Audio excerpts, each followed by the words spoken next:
We're back out here at the Big Lake once again, and today we're talking about every single trick that I know when it comes to winter bank fishing and how to cheat at it. Stick around, you don't want to miss this one. There we go, I got one.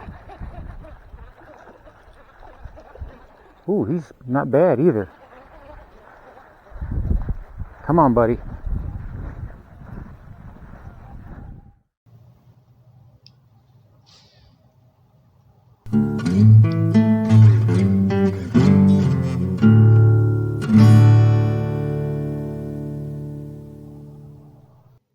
And here is this video's featured comment.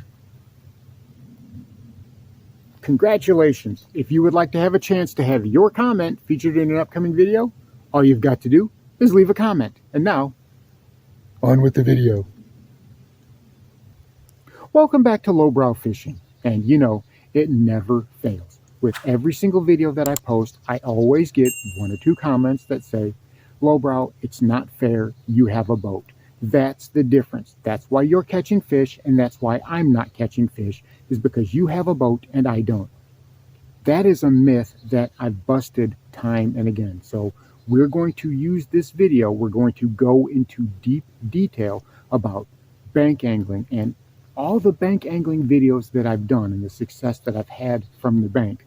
We're going to discuss how I do that, my cheat codes, what I'm doing to be just as successful from the bank as I am from the boat, especially right now. You know, on a day like today, it's sunny out, that sun is beating down on the water, that water is cool, so those bass are looking for shallow spots where they can sun up and get warm. And as they sun up and get warm, well, they get more active.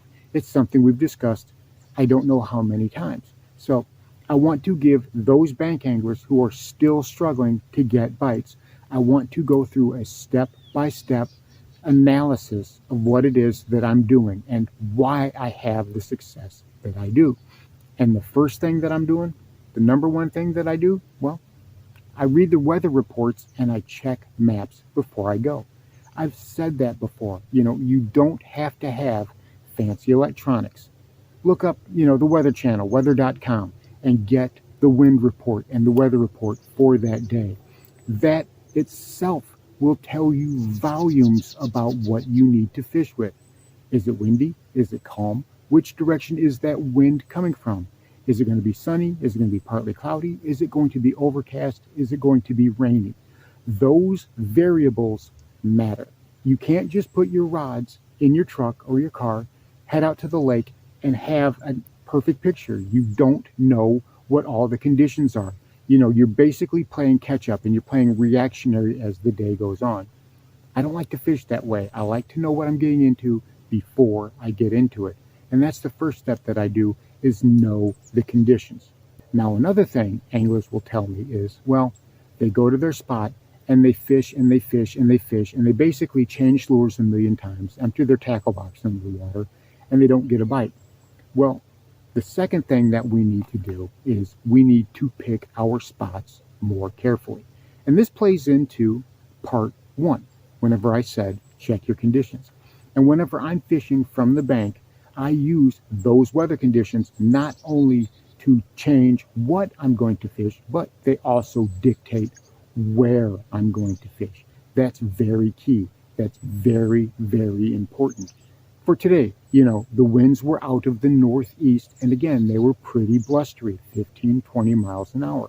When we started out this morning, it was in the 40 degrees. So I had some chilly conditions.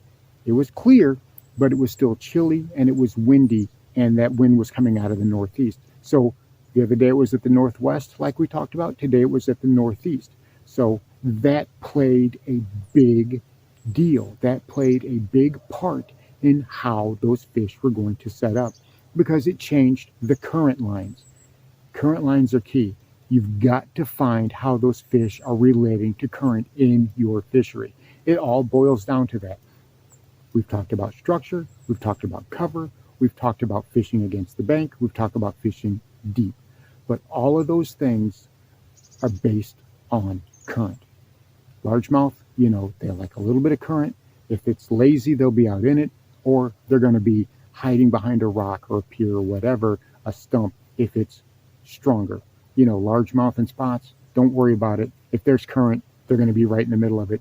Just cast away. A lot of times you can just let your bait hit the water and drift down, you know, especially if you're fishing someplace shallow, right? You cast your lure out there and just let the current take it away. And that's a great way to fish for smallmouth and even a lot of spots. But I want to focus for a minute on the places that I pick and why I pick them. So using the same overhead map that we had last time, you can see the southern part of the lake. And I picked this part for a reason. The other day, I was fishing this on the little boat, but today I fished it from the bank. And there were no less than 6 spots around that cove that I could easily access the water, make some great casts, and catch some fish.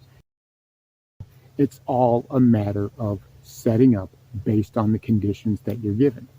The first place I went to is going to be the first place I always try. And this is portable. You can take this on any fishery in the country and plug it in, and it will work. This is not based just on my fishery.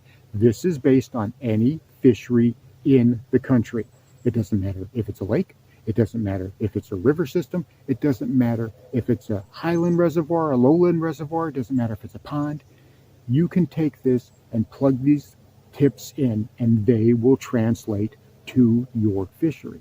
And the first thing I always fish, main boat ramp. You know, you've got to fish the main boat ramp, especially if there's nobody around.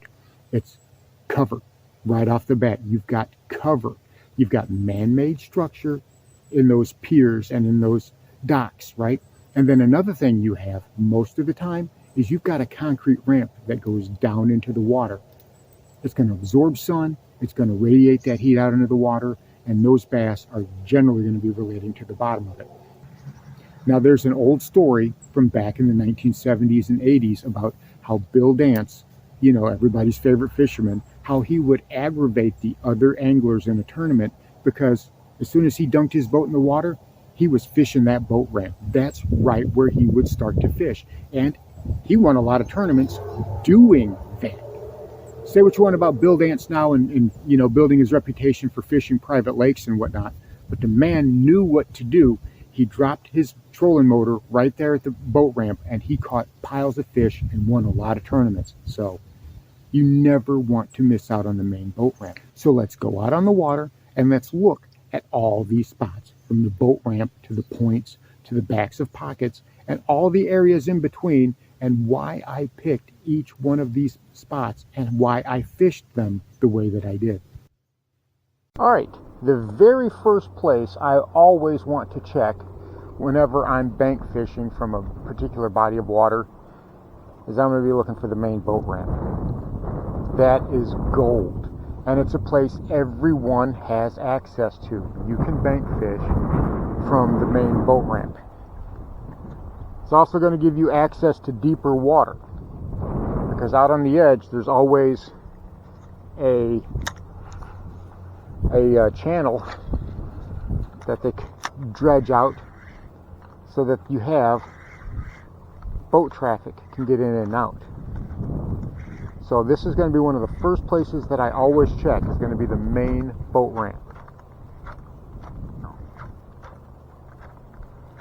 You know, especially if the conditions are like they were the other day, how we had water coming off of that point and current mixing, and I can see that it's doing the same thing.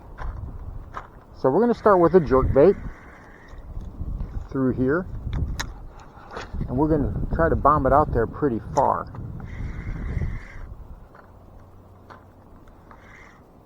And we're going to see if we can't, you know, pull any bass off of where near this main boat ramp. This is going to be one of the primary places that you're going to be wanting to fish from. Now we've come out to this little point right here, and it's got back that way to the main boat ramp, and it comes across over this way, and it comes back into this little pocket back here. we've got another point that opens up into the main lake. Now, that wind is blowing hard out on the main lake, and it blows that current up in here, and this this point that I'm standing on acts almost like a breaker, and it causes all this current in here to swirl and mix. So right out in there is a great place to catch bass, and right on the back side of that point, as it's coming this way along there, is also a great place to catch bass, as those largemouth like to sit in those little pockets right there and just duck into that current, get what they want, and dive back in. That's what makes this such a prime location. You know, look for places where you can fish along current seams. You don't have to be in a boat. Current is just as accessible from the bank as it is from the boat. So someplace like this can be perfect for a bank angler.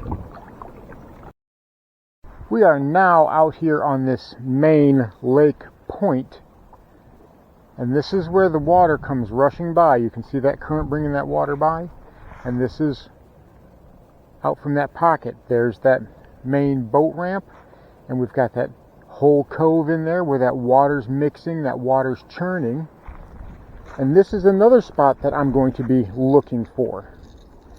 As that water, as that current comes around this point, you'll get bass that are going to be relating to it,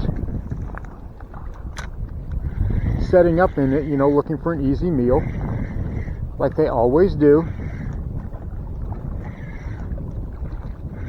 So we're going to be making casts along this point. Again, it's shallow here at the beginning. Got a sand and clay bar, and then it gets deeper pretty quickly as it moves off toward the main lake. We have moved to the very back pocket of this little cove here, right near the bank, right behind these cabins. And we're going to be working a jerkbait through here. We're going to probably make a path all the way around through here. As you can see, the wind is blowing the current right at me, which is something I can be taking advantage of.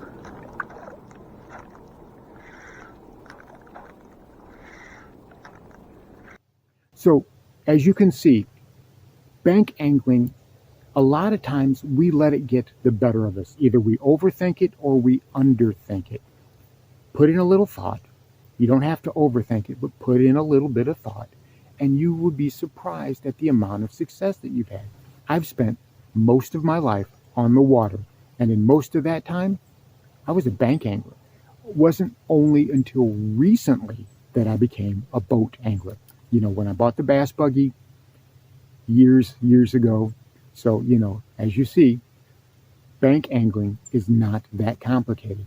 We just need to put a little bit of the right thought into it. A lot of times you get anglers, they go out there and they've got blinders on. They are blind to the conditions that are around them. Take a little bit of notice, do a little bit of preparation, and if you don't see what you like at one location, move. You know, the rule of 15. 15 minutes, you don't get what you want, then move on. Little tricks like that can go a long way toward helping you catch bass from the bank or whatever species that you're after. Crappie, catfish, bluegill, it doesn't matter. But putting in a little preparation and not just willy-nilly heading out to the bank, you know. And you have to have the right gear to go with it. You want to be able to fish the right lures the right way. When it comes to fishing from the bank, you got to understand that whenever you're drawing uphill, you're not working things like you are when you're working from a boat. And sometimes you have a real distinct advantage because you've got stealth on your side. You don't have noisy sonar and trolling motors and booming and clacking of the boat going down into the water, you know, and scaring and spooking those fish. We've heard it before, right? The bass, oh, they're used to it. They hear that all the time. They grew up hearing it. But you know what? That doesn't mean that they like it. And they can also correlate those sounds and those actions to lures coming in the water. And they know, hey, that's not food. You know, they hear the trolling motor and they hear the pings of the sonar, and the next thing you know, they're seeing the crankbait go by. And they're just going to let it keep on going, you know. So that is something that a bank angler has. They've got an added advantage of stealth. And just because I've got a couple of boats now doesn't mean that I don't leave them at home and go hit the bank from time to time, like I've been doing here lately. Past few times I've come out to the lake, well, I think one time I brought the little boat, but the other times I've been hoofing it from the bank because I enjoy it and I'm still able to catch a good amount of fish, especially this time of year. So don't overlook the little things, right? Use the little things to turn them into big advantages, and you'd be surprised at how easy and how productive you can be whenever you're fishing from the bank. So there you have it. My tips, tricks, and cheats to maximize my efficiency when I'm fishing from the bank. Know what you're getting yourself into before you go. Plan out your trip accordingly. That way you know the prime spots to pick based on things like current, structure, water temperature, and conditions, and let that dictate the baits and lures you want to throw that day. I'm telling you what, you make those small adjustments, it will pay huge dividends when you're fishing from the bank. Thanks for watching Lowbrow Fishing. We'll catch you in the next one.